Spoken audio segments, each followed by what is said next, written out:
Right now, the Biden administration is trying to gain more power over what you see on the internet. This is an egregious power grab, and we're going to tell you about someone from inside the FCC warning us about it, because the question is, who will control the internet? If the Biden administration has its way, the government will.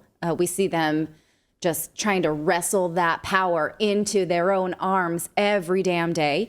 FCC Commissioner Brendan Carr issued a dire warning that the Biden administration is about to hand the FCC unprecedented power. This is one of the heads of the FCC warning about the power his own commission is about to receive. We should pay attention to this. If this is someone who's in this commission saying, hey, anyone else think we shouldn't have this power here? He's the lone man in Everyone the room. loves power. Everyone loves power. So when someone is saying, wait a second, this is too much power, we should pay attention. That's like George Washington saying, hey, would you like to be, elected in perpetuity? Yeah. He's like, no. Two terms, I'm done. I need to cede power to somebody else. Yeah.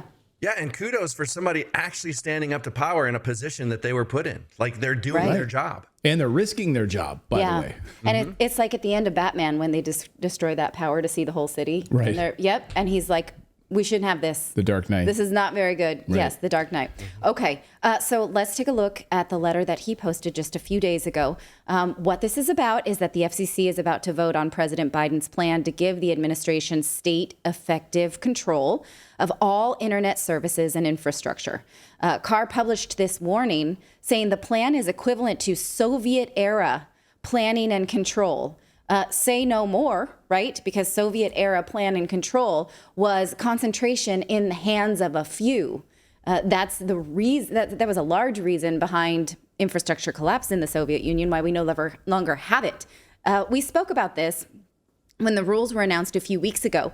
It amounts to a power grab for net neutrality long after net neutrality has long since been defeated. Now, net neutrality is the notion that the FCC can create laws to prevent internet service providers, I'm going to call them ISPs from now on, from prioritizing, slowing down, or blocking content online. This was hotly debated during the Obama years, and it was struck down when the Trump administration took office. California tried to put it back in place, and it was struck down again in the courts. Now, net neutrality is kind of a double negative when we're talking about it, because it prevents ISPs and mobile companies from changing the speed that they deliver data or prioritizing some data based on whether or not they make money from those content or sites. Instead, with net neutrality, it's the FCC deciding what's fair, not capitalism. So I know I'm talking in a lot of double negatives, and I feel like these nomenclatures are written to confuse us, so we don't know who has power and who doesn't. So right now, as it stands, this power is not in the federal government. It rests in the hands of capitalistic terms the internet service providers decide. Now, when this was struck down, Democrats cried bloody murder that this would ruin the internet once and for all. Here, this one makes me laugh because it just does not age well.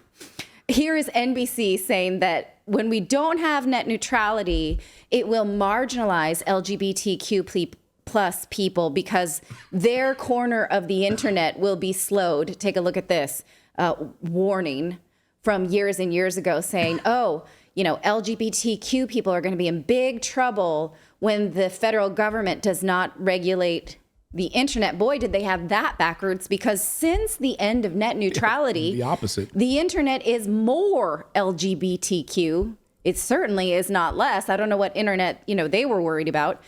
Most of the opposition was about what you would or wouldn't see on the internet. Like, you wouldn't see free speech. You won't see marginalized people. Well, now, Democrats are completely on the other side of that, and they're worried about what you can see. So the argument has changed, right? On the left, they're like, oh no, we won't see these marginalized people, and that's we need full transparency of the internet. Now they're like, oh no, you're seeing things that's anti-COVID or whatever. You can't see that. So we're worried about what you do see. Now here is Bernie Sanders warning about net neutrality, again, back during the Obama years. Watch. A disastrous decision. It will impact every American. It will give huge advantages to big corporations over small businesses, to big media companies over smaller media outlets. We've got to do everything we can to defeat this thing in the courts and defeat it legislatively. Well, he was wrong. It was not the end of the internet. The internet persisted with these freedoms, and the rules of capitalism has mostly been working. I'll put an asterisk there, and then you can ask me about it later if you want me to expand. So back then, now back to September of this year, the FCC released this plan. They say that the FCC is going to be given additional authority to safeguard national security, advance public safety, protect consumers, and facilitate broadband deployment. Now, this is very broad, don't you think? Whereas before it was like, we want to make sure that you get everything on the internet. Now the language is, we want to make sure you're not getting a lot of stuff on the internet. Do you see how this argument has flipped, but it's still the same control mechanism? And also, when you're talking about, more powers to a federal agency, and they're not a judicial branch, I'm out. That's why Commissioner Carr left us this warning just a few days ago. Look what he says. He says last month, the FCC gave these marching orders.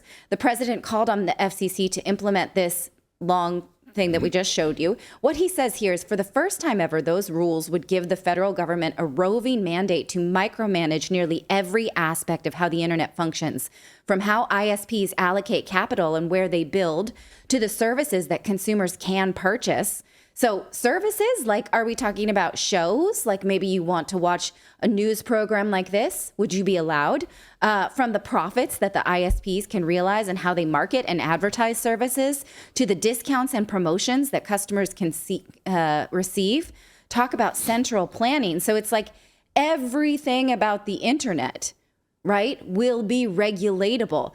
He says that the Biden administration is blaming the private sector for the current digital problems, and he explains how this will give the government almost mafia-style control. He says it gets worse. The FCC reserves the right to regulate both actions and omissions. In other words, if a company takes actions, they're liable. They'll get in trouble. If they do nothing, they'll be liable. They'll get in trouble. This is where he says this is like Soviet studies, right? He says the plan sweeps entire industries within the FCC's jurisdiction for the first time in its 90-year history. Look down the bottom. You can read this for yourself later. But what he says is Congress never authorized the FCC to regulate these industries or entities. So to all businesses and individuals that will be subject to this for the first time, I hope you guys have good lawyers. I think what he's meaning, and what we're going to talk about later, is this has to be contested in court. It just has to, because this is the government taking away capitalistic freedoms from these companies.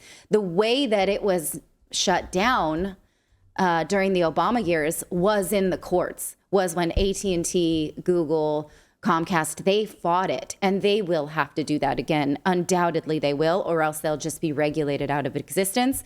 And then the internet will literally become state-run. That's terrifying. That's Hunger Games level. Like, you cannot, the internet will belong to the government.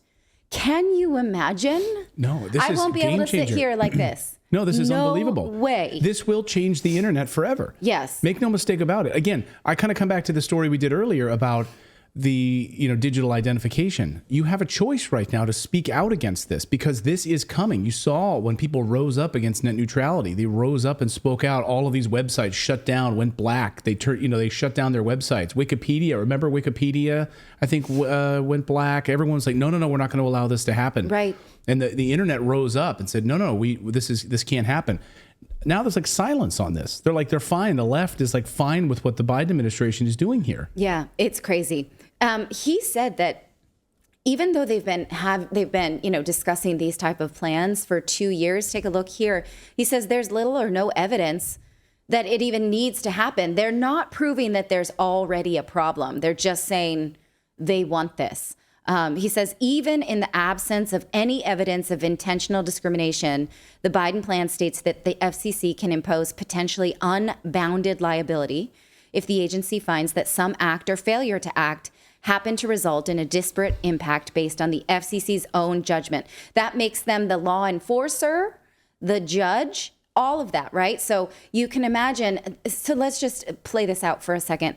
You have, let's say, AT&T for your home internet, and it's delivering you a show like this. and they decide that they don't like what we do because they may, accuse us of a misinformation, and then they can get fined, right? And they will be liable for all the content on their air. And then what happens? Then they can fine the ISP. The ISP will just say, well, we're not going to carry content like this. It's too risky. And so what will you get is basically what we think of as North Korea, right? The news that they get. I've never been to North Korea. I don't know how that really works. It's a trope. This show, we have shown people that with the digital currency, they will be controlling what we spend, where we can go, what we can do. And now this is going to set the bar for them, controlling what we see, what we read, what we hear. I mean, this is the formation of total control. This is literally like a dictatorship is forming in front of our eyes. Right. Now, what can we as citizens do about it? Nothing, because the FCC will vote on its own powers. So how do you think that's going to go? Hey, everybody here, do you want to expand the role of the agency and our powers? Yeah, we all do. Okay, good. So this vote's not up to us, and it's also not up to our elected officials. So we can't really call anybody and say, vote this down, unless you know someone who works at the FCC, or you can support this guy, Brendan Carr. I suppose you can tell your elected official that you would like to strip powers from the FCC. I don't know how far that will get you, but it's worth a call. But even if this passes the vote, Commissioner Carr had said, I hope they have good lawyers. There is reason to believe this will go to the Supreme Court. We showed you this argument from Reason.com, an outlet that I like quite a bit. They said that this power grab won't stand up to legal scrutiny thanks to this Supreme Court decision from 2021, where the court relied on the so-called major questions doctrine to make it more difficult for agencies to expand their power. And that went in the way of less power for a federal agency. So probably that would apply to net neutrality, but we don't know. And who would challenge this? The ISPs and tech companies, just like they did during the Obama years. So again, in this case, our elected officials cannot save us from this egregious power grab. It would have to be the private sector to do so. And if they even have the guts, because so many of them have acted like Theon Greyjoy from Game of Thrones. The government's been basically beating and humiliating them through censorship. You think of Google, right? Okay, censor this, Twitter, Facebook, they've been doing exactly as they're told, like good lapdogs. And so are they going to then have the guts to lawyer up and protect basically their right to exist? Because if they don't, they will be punished and fined. They'll be even more Theon Greyjoyed, excuse the Game of Thrones reference, than they already were. So it's going to get hot in here, up in this internet, folks. This is terrifying. I just want to point out, too, that today I am wearing my Game of Thrones t-shirt, so you came in costume. Smart move. Yeah. Very good. Ready. Smart move. Yeah, let us know your thoughts on this in the comments below. Do you want the Biden administration controlling your internet speeds and allowing you to see what they want you to see, at which speed they want you to see? Oh, you want to jump on YouTube and watch Redacted? Sorry, internet speeds are throttled because they don't like what we're saying here on this show. Yes. That's exactly what it's saying. Oh, you want to go to like InfoWars? You want to read that website? Sorry. Very difficult to load those pictures and videos because the Biden administration doesn't want you to see that. Right. And that sounds speculative, but they did it to Twitter accounts they don't like by asking Twitter to downrank and hide those. So why wouldn't they do that for the actual... It's not a conspiracy theory. No, these for are the actual pressure of the valve. Yeah. These are the same people that use the IRS to go after political opponents. I mean, you think this is a conspiracy theory? It's not. Go ahead, David. Sorry. I was just going to say, look at what Canada's doing with the fining of journalists for spreading misinformation or disinformation. They're coming for this type of content. Yeah, it's terrifying. It really is. And journalists are being fined in other countries as well. So it's a brave new world, sadly. It's very Orwellian. It really is. Really, really terrible. Thank you so much for watching this segment here at Redacted. We are live every day at 4 p.m. Eastern Time, trying to share the stories that the mainstream media will not cover. You should also come over and join our community of Redacted Rebels over at redacted.inc. That's our private locals community where we can share exclusive content that we simply cannot share here on YouTube. Come over and join the rebellion together right now by going to redacted.inc. We'll see you next time.